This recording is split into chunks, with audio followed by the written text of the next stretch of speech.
अस्सलाम वालेकुम, मैं हूं यासिर मलिक एडवोकेट और आप देख रहे हैं एस्केप फ्रॉम केज। पाकिस्तान के पॉलिटिकल लीडरान की बात करें तो मियां मोहम्मद नवाज शरीफ एक अहम हैसियत इख्तियार करते हैं। PMLN 3 बार तकरीबन इक़्तिदार में रह चुकी है और अब चौथी बार है जब वो इक़्तिदार में है, वज़ीर आज़म उनका है। अब इसके बावजूद नवाज शरीफ अभी मुल्क से बाहर हैं और मुल्क आने के लिए तैयार नहीं। हालांकि पिछले 1.5 माह से उनकी अपनी पार्टी हुकूमत में है, लेकिन वो ऐसा नहीं कर रहे। तो ऐसा क्यों है, नवाज शरीफ साहब का प्लान क्या है, ये सब कुछ हम डिस्कस करते हैं। इसके अलावा इमरान खान के लिए कुछ नया है, इमरान खान के लिए कोई खबर है, वो क्या है, ये भी हम इस व्लॉग के अंदर डिस्कस करेंगे। और आगे इंतखाबात होने जा रहे हैं या नहीं, हम इस पर भी थोड़ी सी बात करेंगे। तो सबसे पहले मियां मोहम्मद नवाज शरीफ तकरीबन चौथी बार उनकी जमात इक़्तिदार में, और हर बार उनकी किसी न किसी तरह से लड़ाई होती है एस्टेब्लिशमेंट के साथ और हर बार उनको घर भेज दिया जाता है, जिसका बरमला इजहार वो अपनी तकारीर के अंदर कर चुके हैं। 2018 से पहले जब नवाज शरीफ साहब को नाअहल कर दिया गया तो उसके बाद उनके ऊपर कुछ करप्शन के चार्जेस थे जो कि प्रूव हुए, वो कन्विक्ट हुए, वो जेल में चले गए। फिर एक बहुत बड़ा ड्रामा इसको हमने देखा कि मियां मोहम्मद नवाज शरीफ बीमार थे कि जो करंट गवर्नमेंट थी इमरान खान, उनकी आंखों में भी आंसू थे और जो अदालतें थी वो भी मियां नवाज शरीफ की जिंदगी की गारंटी मांगती थी करंट गवर्नमेंट के साथ। Ultimately with the help of establishment Nawaz Sharif मुल्क से बाहर जाने के लिए एग्री कर लिया और बाहर चले गए।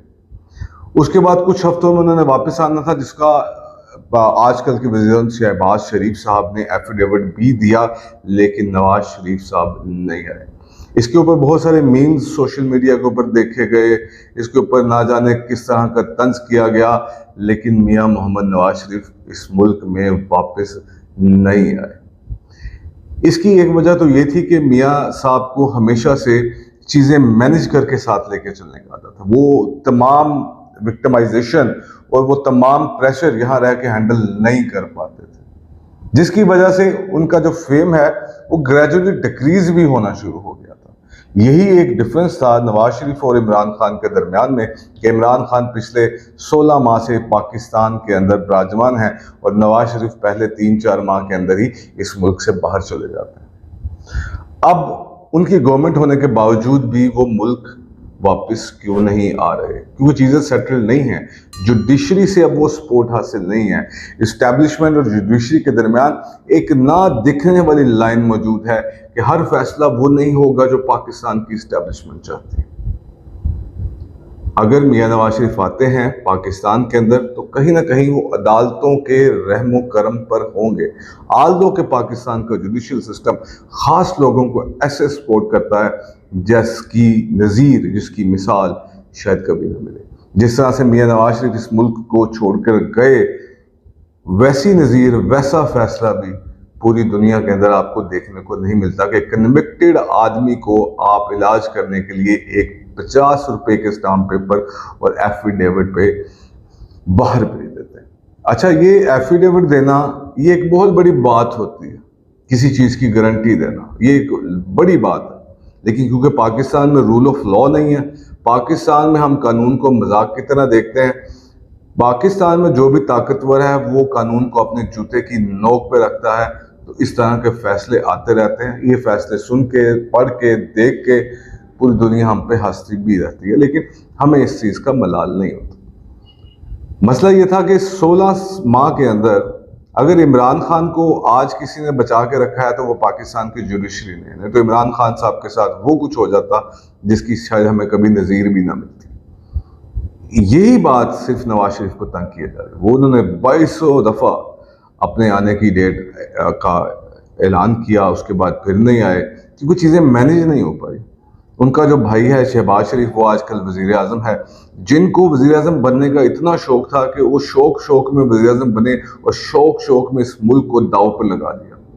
तो hats off to the Shehbaz Sharif, जिन्होंने इतनी मुश्किल वक्त के अंदर गवर्नमेंट ली और एक चलती इकोनॉमी का बेड़ा गर्क करके पाकिस्तानी अवाम के सामने रख दिया। आज ये चीखें और चीखते नजर आते हैं।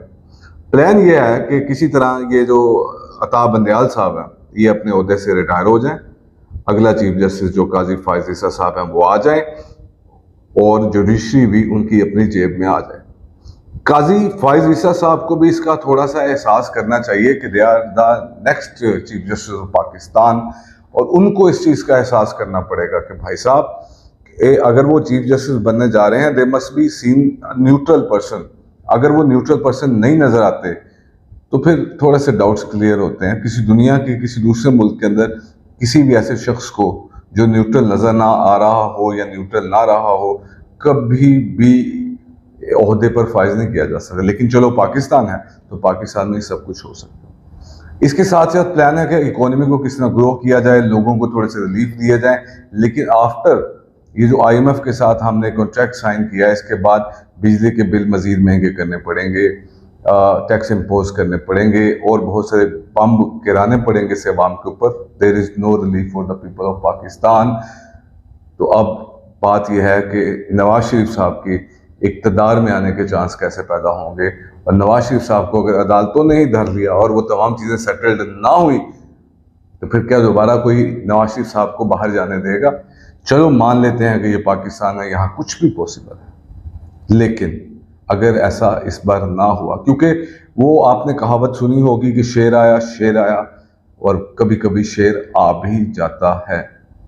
तो पाकिस्तान के पॉलिटिकल लीडरान की खिलाफ मुश्किलों सोबतों की एक तारीख है, भरी पड़ी है। यहाँ पे कोई इस्टेब्लिशमेंट के ऊपर हाथ नहीं डाल सकता। तो अल्टीमेटली आसान टारगेट जो है वो पॉलिटिकल लीडर्स होते हैं कि उनके ऊपर हाथ डालो, उनको उनके इर्द गिर्द दायरे को तंग किया जाए।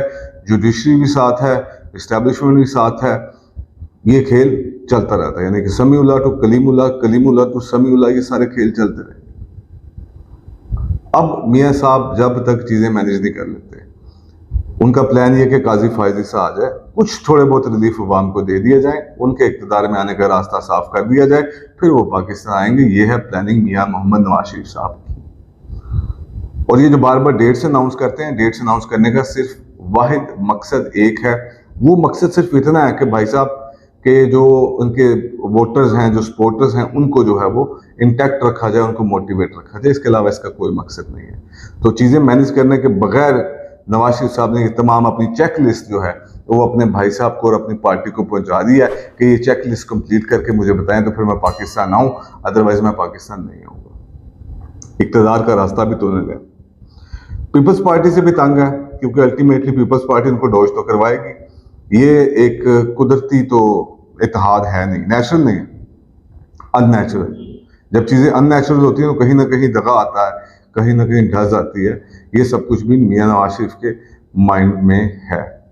अब इनके भी लड़ने का टाइम हुआ जाता है। अब ये एक दूसरे को गालियां निकालेंगे, अब एक दूसरे की बुराई करेंगे, अब एक दूसरे को वो इल्ज़ाम लगाएंगे कि आपकी सोच है, क्योंकि पाकिस्तानी पॉलिटिक्स इल्ज़ाम के बगैर शायद ठीक नहीं रह सकती।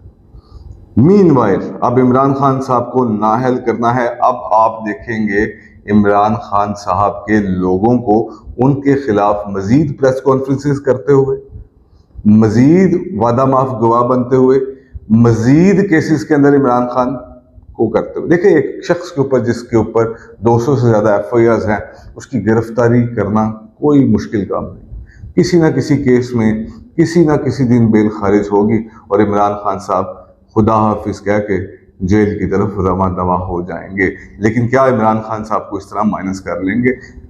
और एक दूसरी बात और है कि जुडिशरी के जो कुछ जजेस हैं जिन्होंने बहुत अहम रोल अदा किया, वो अपने ज़ाती तौर पे इन केसों को ले रहे हैं कि ज़ाती अना के ऊपर ये केसेस ले रहे हैं।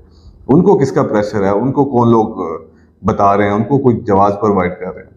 तो इमरान खान साहब भी तैयार हैं कि उनके खिलाफ मजीद प्रेस कॉन्फ्रेंसेस, मजीद स्टेटमेंट्स। अभी आजम खान वाला भांडा तो थोड़ा थोड़ा फूट गया।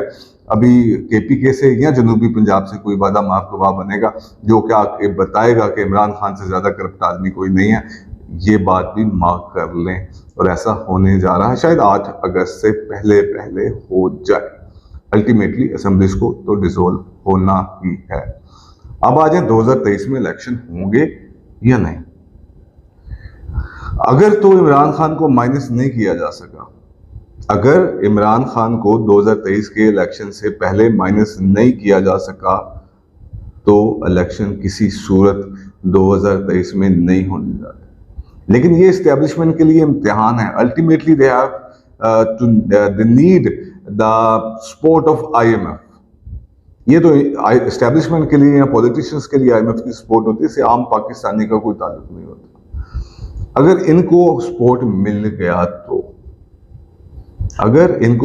मिल गया तो फिर क्या करेंगे? अभी ये इम्तिहान इस्टेब्लिशमेंट के लिए खड़ा कि इस्टेब्लिशमेंट क्या करेगी। अगर इलेक्शन नहीं कराती तो IMF के साथ जो डील की वो कैंसिल होने का खतरा है, उसके बगैर इनके पास पैसे नहीं है, इन सब के ललित ललियां बंद हो जाएंगी। तो अब देखें इस्टेब्लिशमेंट क्या राह इख्तियार करती है। हम यही कहते हैं कि कहीं ना कहीं इनको इलेक्शन करवाने पड़ेंगे, क्योंकि इलेक्शन के बगैर दूसरा कोई रास्ता नहीं है। और इमरान खान को माइनस करना है, लेकिन अगर इमरान खान को माइनस करेंगे तो टर्नओवर का क्या करेंगे? अगर टर्नओवर नहीं आएगा तो फिर दुनिया को जवाब कैसे देंगे?